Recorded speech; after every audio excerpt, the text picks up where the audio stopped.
Assalamualaikum warahmatullahi wabarakatuh. Waalaikumsalam warahmatullahi wabarakatuh.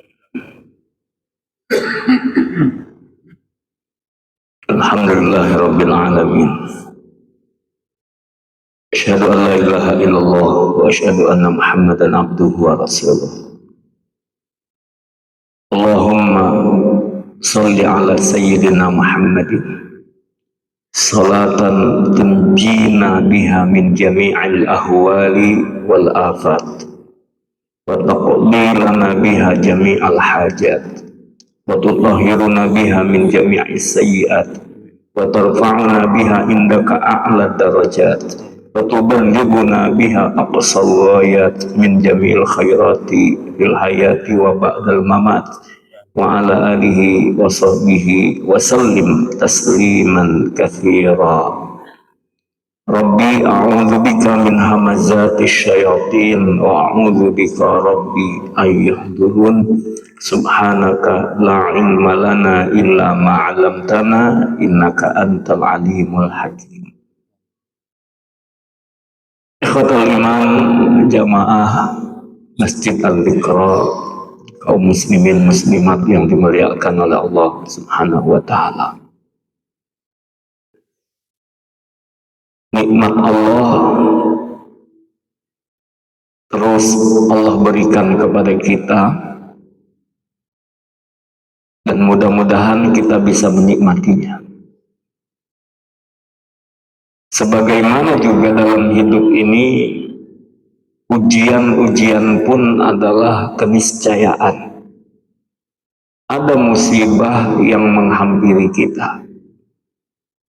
Tapi menariknya, boleh jadi sesuatu yang tidak nyaman kita rasakan itu, sesungguhnya ada hikmah dari Allah untuk kita, supaya tetap kembali kepada Allah. Seperti diantaranya Allah firmankan dalam Al-Quran surah Rum, Zaharul fasadu fil barri wal bahri bima kasabat aydin nas liyudhiqahum ba'dal ladzi 'amilu la'allahum yarji'un. Ayat berapa itu? 41. Boleh dibacakan lagi.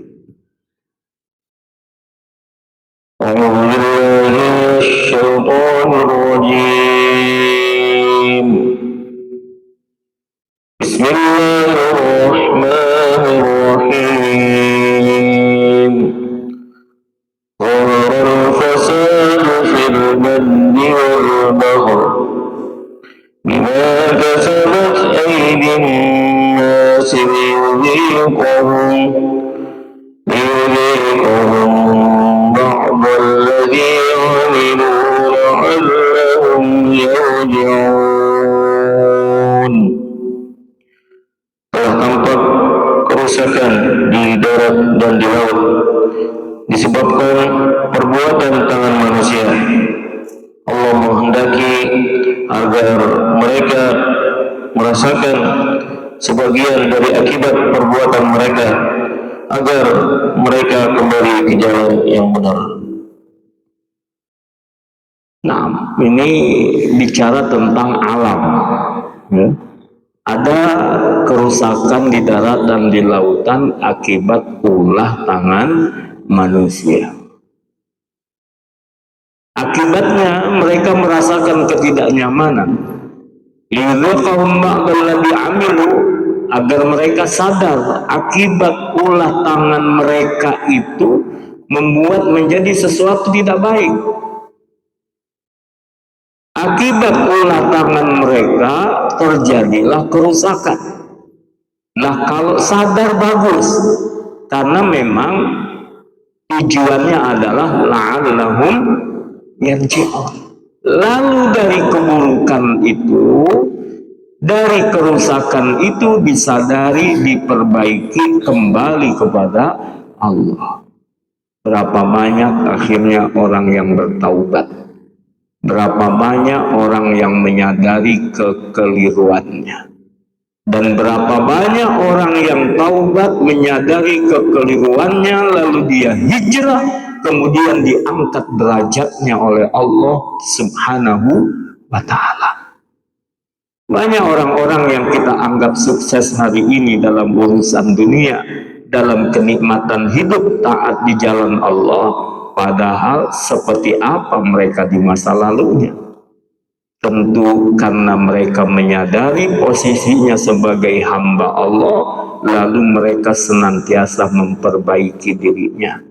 Maka ikhwah yang dimuliakan oleh Allah Subhanahu wa Ta'ala, mudah-mudahan kita termasuk orang yang tersadarkan. Mudah-mudahan kita orang yang lalu Allah istiqamahkan dalam keimanan, dalam ketaatan, dan kita dijauhkan dari segala kemaksiatan. Berulang-ulang kami sampaikan, yang pertama, ya, di antara rahasia mengapa kita sering berzikir dengan kalimat la haula wala quwata illa billahil aliyyil azim. La haula an maksiyatillahi illa bi'ismati. Tidak ada kita punya kemampuan yang hebat menghindar dari maksiat kepada Allah illa bi'ismati, kecuali karena perlindungan Allah. Sekarang siapa yang benar-benar mampu menjaga mata, menjaga mulut, menjaga telinga? Saya pinjam istilah Pak Khotib, jamu, jaga mulut. Jama, jaga mata. Jati, jaga hati. Kalau jaga tangan, jangan. Kalau jaga telinga, jateng. Jateng. Jateng. Ya apalah namanya ya. Sekarang pertanyaannya buat kita nih, siapa yang benar-benar mampu mengontrol pandangan matanya?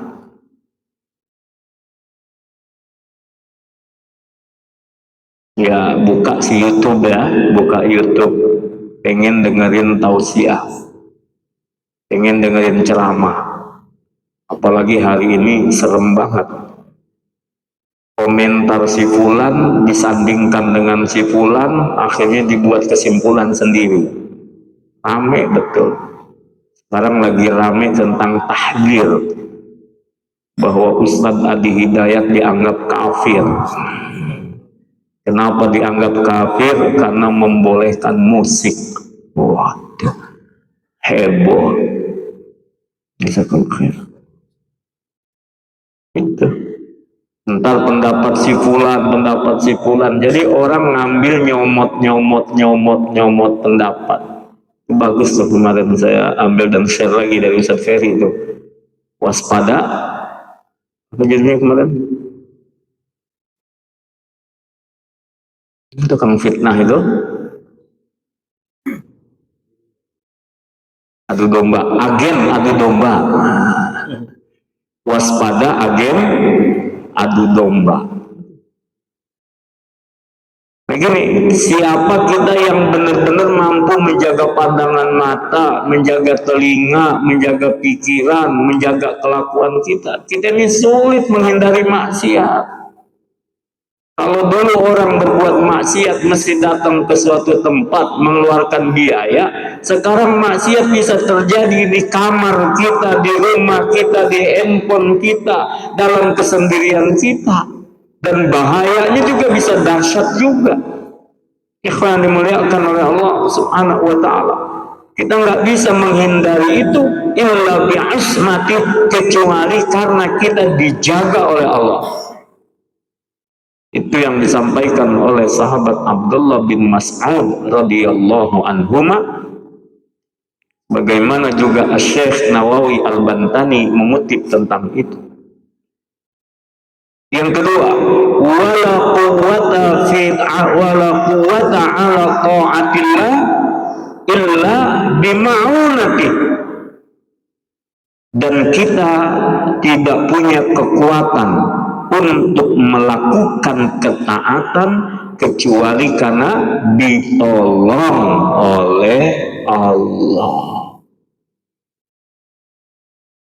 Jadi kita bisa menghindari maksiat karena dijaga oleh Allah, kita bisa melakukan ketaatan karena ditolong oleh Allah.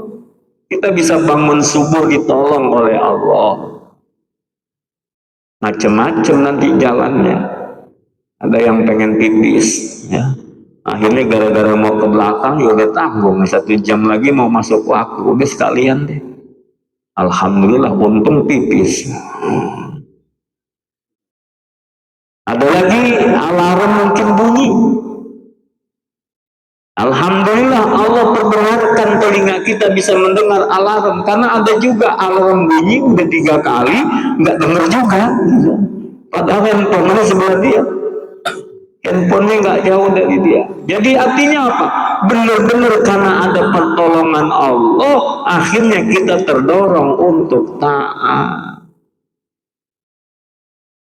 Siapa bilang gampang di saat badan lagi nggak enak misalnya, di saat hati lagi gundah gulana, belum tentu mendengar azan itu nikmat, belum tentu kita mendapat panggilan Allah seolah benar-benar Allah sedang memanggil kita.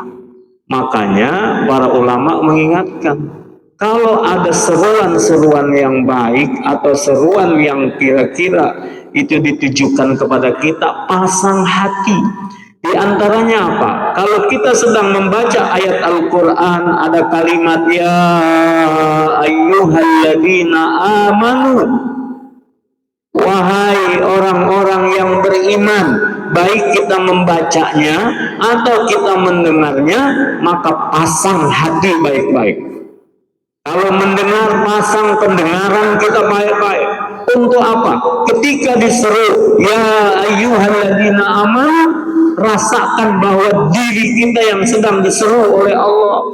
Mintalah kepada Allah supaya kita termasuk yang diseru ya ayyuhalladzina amanu, termasuk orang-orang beriman itu.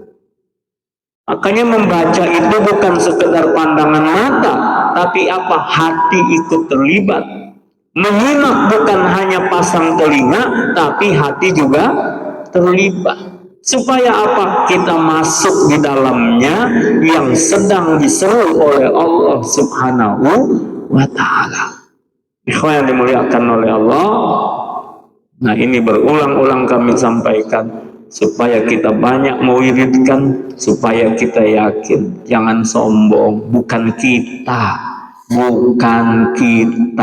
tapi Allah yang menggerakkan kita. La haula wala quwata illa billah. Nah, saya mengulang apa yang saya sampaikan ketika khutbah Jumat yang lalu, dan juga ketika zikir akbar kemarin di hari Ahad yang lalu, tentang jiwa yang kotor.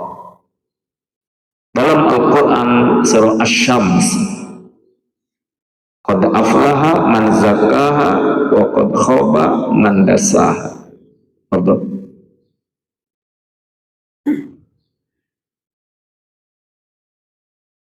Bismillahirrahmanirrahim.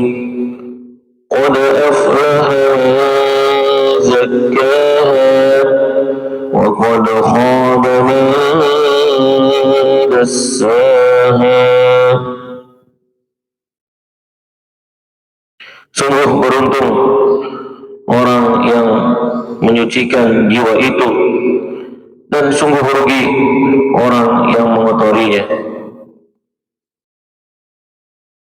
Ya, sungguh beruntung orang yang menyucikan, membersihkan jiwanya, dan sungguh rugi orang yang mengotorinya.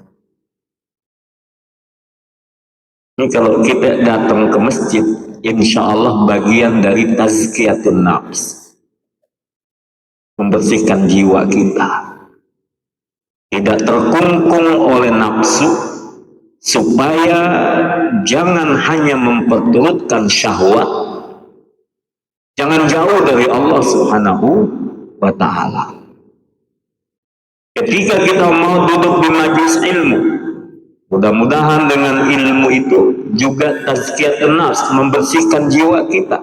Akhirnya kita tahu mana yang baik, mana yang benar, mana yang boleh dilakukan, mana yang tidak, mana yang manfaat, mana yang tidak ada manfaatnya. Karena ada petunjuk ilmu. Tazkiyatun nafs. Datang kepada orang-orang soleh, minta nasihat dari mereka. Mencium tangan mereka. Jangan dikira mencium tangan itu hanya sekedar basa-basi. Kemarin saya lihat video bagus juga tuh. Imam-imam Masjidil Haram datang kepada orang yang lebih tua, 2 orang, datang kepada yang dianggap alim, kemudian apa? Mereka cium tangannya. Jadi jangan dikira cium tangan itu basa-basi doang. Ya pernah juga ada kejadian sih ya. Ada orang Indonesia gagah, luar biasa, dan memang pesohor. Suatu saat ketika di Mekah, orang-orang mungkin kenal sama dia, kemudian pada cium tangan. Orang Arab tanya, "Istaga, apa ini? Kok pakai cium tangan segala?" Dia bilang begini, "Anak, istri 3. Makanya pada cium tangan gitu. Kayak orang Arabnya nggak mau kalah, dia sodorin tangannya, cium tangan aneh, anak istri 4. Ya, ikhwan yang dimuliakan oleh Allah Subhanahu wa Ta'ala.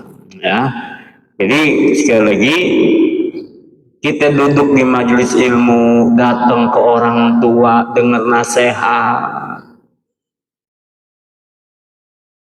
Gak usahlah misalnya bicara atas nama ilmu, ngelihat kelakuannya, ngelihat adabnya, ngelihat akhlaknya, lihat sorotan pandangan matanya, gimana senyumnya, gimana dia memperlakukan kita. Itu udah bikin hati kita ini juga penyucian. Jangan sampai ada kesombongan.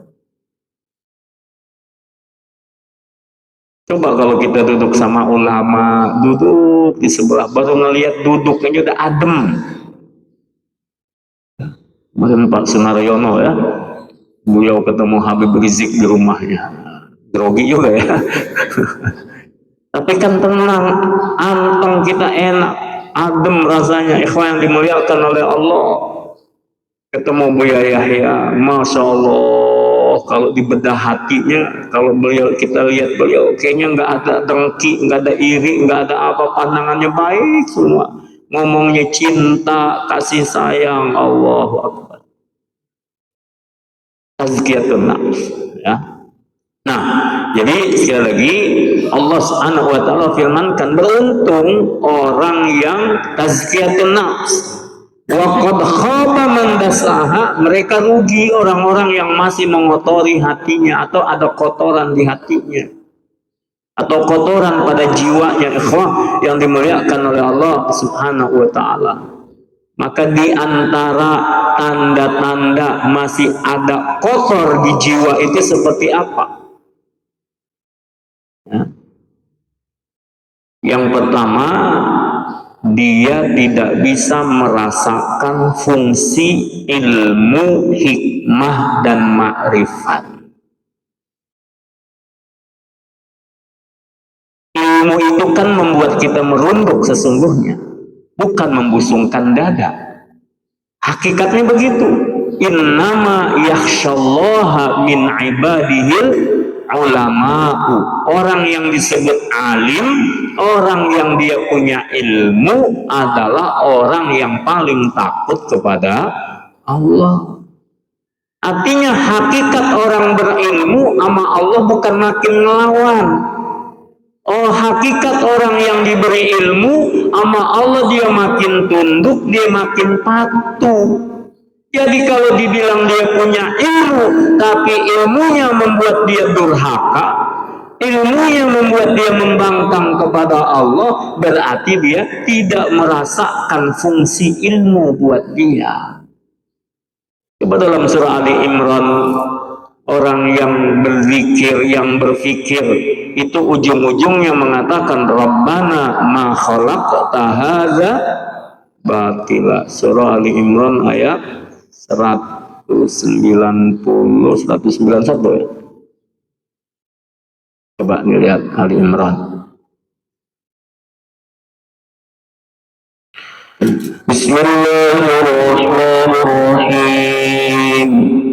Inna fi khalqis samawati wal ardi wa ikhtilafil laili wan nahar wa ikhtilafil laili wan nahar ayatin li ulil albab alladhina yadhkuruna Allaha qiyaman wa qu'udan وعلى جنوبهم ويتفكرون في خلق السماوات والأرض ربنا ما خلقت هذا باطلا سبحانك فقنا عذاب النار. Sesungguhnya dalam penciptaan langit dan bumi dan pergantian malam dan siang terdapat tanda-tanda kebesaran Allah bagi orang yang berakal, yaitu orang-orang yang mengingat Allah sambil berdiri, duduk, atau dalam keadaan berbaring, dan mereka memikirkan tentang penciptaan langit dan bumi seraya berkata, ya Tuhan kami, tidaklah Engkau menciptakan semua ini sia-sia. Maha suci Engkau, lindungilah kami dari azab neraka. Orang yang akalnya terjaga,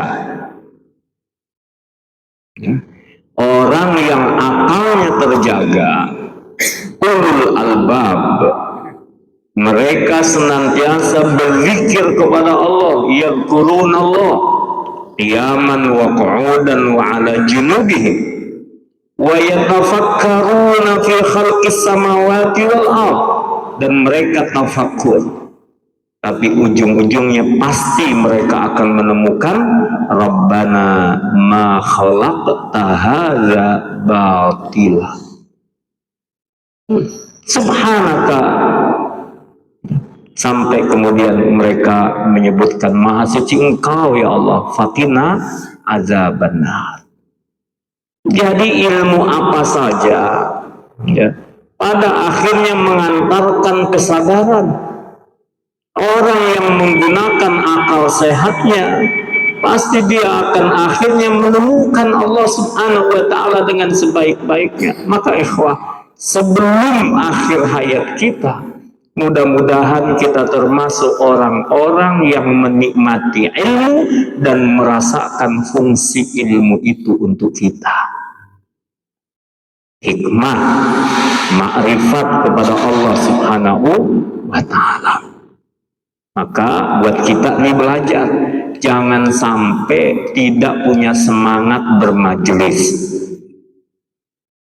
Jangan sampai tidak cinta kepada ilmu, dan jangan sampai pula tidak mencintai ahlul ilm, para ulama, siapapun mereka.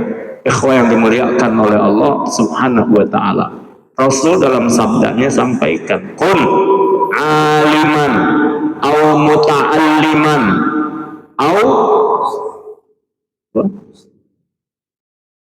mustami'an au muhibban wala takun khamisan. Jadilah apa? Jadi alim. Kalau belum jadi alim, jadi muta'alim. Belajar. Insya Allah sampai akhir hayat kita. Saya punya guru dulu, Allah yarham Ki Haji Ahmad Syekhu di Al-Hamidiyah Depok. Usia beliau 70-an lebih. Beliau kan presiden organisasi Islam Asia Afrika. Sekjen organisasi Islam Asia Afrika. Keliling dunia, menjadi ketua DPR GR di zaman Pak Karno. Beliau pengurus besar Nahdlatul Ulama. Beliau kancahnya internasional, alim. Tapi kalau kemana-mana bawa kitab, kemana-mana masih mutolaah, belajar. Menariknya, sudah dalam usia seperti itu belajar bahasa Inggris. Mau belajar bahasa Inggris, belajar lagi terus sampai belajar. Kenapa? Karena berhubungan dengan dunia internasional. Allahu Akbar. Gak berhenti belajar. Buya Syakur Yakub sekarang usianya 90 tahunan. Masih ngajar. Dan beliau bilang kalau mau ngajar mesti beliau belajar. Maka mengajar itu cara belajar juga. Beliau bilang kalau mau ngajar abah ini mesti mutolaah dulu, baca dulu apa. Dan kalau nggak belajar, nggak ngajar sakit. Itu orang-orang alim itu begitu. Kenapa? Memang hobinya yaitu senang belajar, senang mengajar. Masya Allah, masih orang-orang tua kita, guru-guru kita aja nggak berhenti. Kami punya guru Abu Yaki Haji Dr. Ahmad Dimyati Badruzaman, Ketua Umum Majelis Ulama Indonesia Kota Depok. Usianya udah di atas 60 tahun juga, Masya Allah ya. Beliau kemana-mana dalam satu hari itu mesti masuk perpustakaan dalam waktu yang lama. Kalau ngarang buku, itu referensinya seabrek-abrek. Kitab-kitab apa yang beliau nggak punya? Perpustakaannya luar biasa. Setiap ke Mekah, selalu orang-orang mencari oleh-oleh, beliau mah ke toko kitab. Nanti cerita lagi, alhamdulillah saya dapat kitab ini lagi, baru kitab lagi. Orang yang cinta ilmu. Terus kita apa? Nah, kalau para alim saja mereka masih terus dengan ilmunya, terus kita ini siapa? Kalau nggak menyintai para alim, tidak mau duduk di majelisnya orang-orang alim, tidak mau mencari ilmu, terus kita apa? Coba kita lihat di rumah kita, kira-kira berapa kitab yang kita punya? Lemari kita itu isinya apa itu? Kadang-kadang kertas, tumpukan banyak benar. Lemari bajunya banyak benar. Mungkin juga ada barang-barang yang sebenarnya nggak terlalu kita butuhkan. Ikhwan yang dimuliakan oleh Allah Subhanahu wa Ta'ala, mudah-mudahan kita menjadi pecinta ilmu supaya makin bening, makin jernih jiwa kita.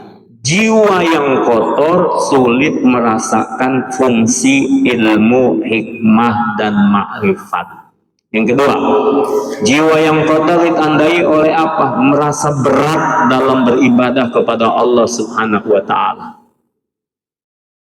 Dalam segala bidang, apakah ibadah yang sifatnya lahiriah seperti salat, apakah ibadah yang sifatnya maliyah mengeluarkan harta, atau apa saja, ibadahnya jadi berat. Orang yang merasa berat dalam ibadah itu tanda jiwanya kotor.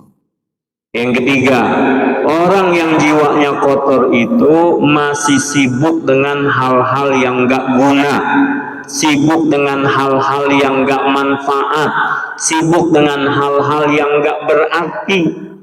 Mari kita tengok dalam diri kita sekarang. Gimana kita jaga tadi mulut kita, mata kita, telinga kita? Kira-kira manfaat enggak nih dalam hidup kita? Bagaimana pikiran kita salurkan, kira-kira manfaat atau tidak?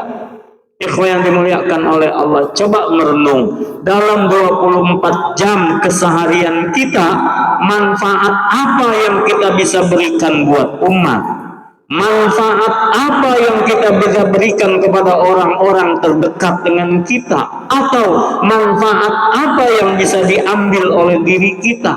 Jika kemudian kita temukan masih ada hal-hal yang kurang manfaat, boleh jadi tanda bahwa masih ada kotor dalam jiwa ini.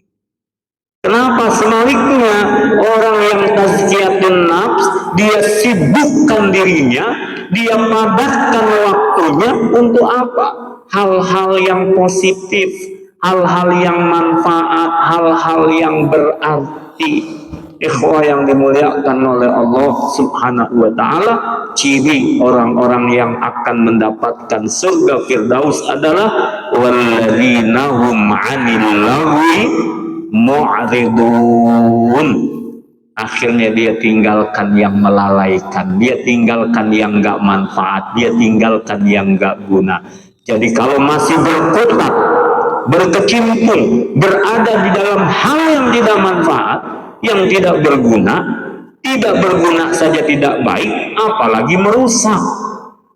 Maka yang dimuliakan oleh Allah, kalau itu masih ada, kita khawatir masih belum bersih jiwa kita. Yang keempat, ikhwan yang dimuliakan oleh Allah Subhanahu wa ta'ala, ciri masih ada kotor dalam jiwa adalah mencintai sesuatu selain Allah Subhanahu wa ta'ala dan melebihi dari cintanya kepada Allah. Padahal bahaya.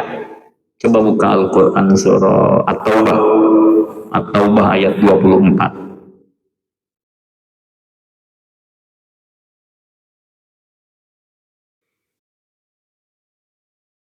أعوذ بالله من الشيطان الرجيم. قل إن كان آباؤكم وأبناؤكم وإخوانكم وأزواجكم وعشيرتكم وأموال اقترفتموها وتجارة تخشون كسادها ومساكن ترضونها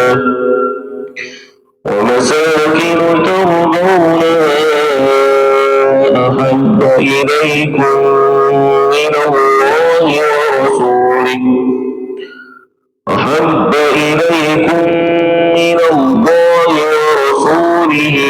وجهاد في سبيله فتربصوا حتى يأتي الله بأمره والله لا يهدي القوم الفاسقين. Katakanlah, jika bapak-bapakmu, anak-anakmu, saudara-saudaramu, istri-istrimu, keluargamu, harta kekayaan yang kamu usahakan, perdagangan yang kamu khawatirkan kerugiannya, dan rumah-rumah tempat tinggal yang kamu sukai, lebih kamu cintai daripada Allah dan Rasul-Nya, serta berjihad di jalannya, maka tunggulah sampai Allah memberikan keputusannya, dan Allah tidak memberi petunjuk kepada orang-orang fasik. Nah, itu ya, orang kalau masih ada cinta kepada selain Allah melebihi, ya tanda jiwanya kotor. Kenapa? Karena kalau orang jiwanya bersih, pasti dia akan menempatkan Allah lebih daripada segala-galanya. Mencintai Allah, mencintai Rasulullah Sallallahu Alaihi Wasallam. Maka ikhwah, bungkuslah, bingkailah segala apa yang kita lakukan dalam rangka cinta kepada Allah. Kita melakukan kebaikan karena cinta kepada Allah, berkasih sayang di antara kita karena cinta kita kepada Allah. Jadi jangan menempatkan yang lain lebih daripada cinta kepada Allah Subhanahu wa Ta'ala. Yang terakhir, yang kelima, tanda ada kotor dalam jiwa adalah masih suka berlebih-lebihan, merasa lebih baik, lebih benar, rasa lebih segalanya. Ya, berlebih-lebihan, fanatisme, kelompok, golongan, atau segala macam, itu juga tidak baik. Mari kita semua lurus istiqamah. Mudah-mudahan kita dibimbing oleh Allah dengan proses tazkiyatun nafs. Hari demi hari kita adalah terus pembersihan jiwa ini, sehingga kalau bahasa almarhum dulu, alif, ya, lurus, fokus kepada apa? Kepada Allah Subhanahu wa Ta'ala. Karena pada hakikatnya hari demi hari kita mengantarkan kita sampai ujung tugas kehidupan kita di dunia. Enggak ada yang balik lagi, terus berjalan menuju itu semuanya. Kematian adalah kepastian buat kita. Rencana-rencana dunia kita tidak lebih pasti daripada kematian kita. Mati adalah pasti, sementara apa yang kita pikirkan belum tentu akan terlaksanakan. Maka ikhwan yang dimuliakan oleh Allah, sekali lagi kita terus bermohon kepada Allah, ihdinas siratal mustaqim. Allahumma a'inni ala zikrika wa syukrika wa husni ibadatik. Allahumma ya muqallibal qulub tsabbit qalbi ala dinika, ya musarrifal qulub sarrif qalbi ala ta'atika. Baik ikhwan yang dimuliakan oleh Allah, insya Allah spesial hari ini Jumat kita, ya sudah Jumatnya memang agung mulia, dan juga kalau nggak salah libur ya hari ini ya. Kemarin libur, hari ini ikut libur juga kan? Harpitnas, hari kejepit gitu ya.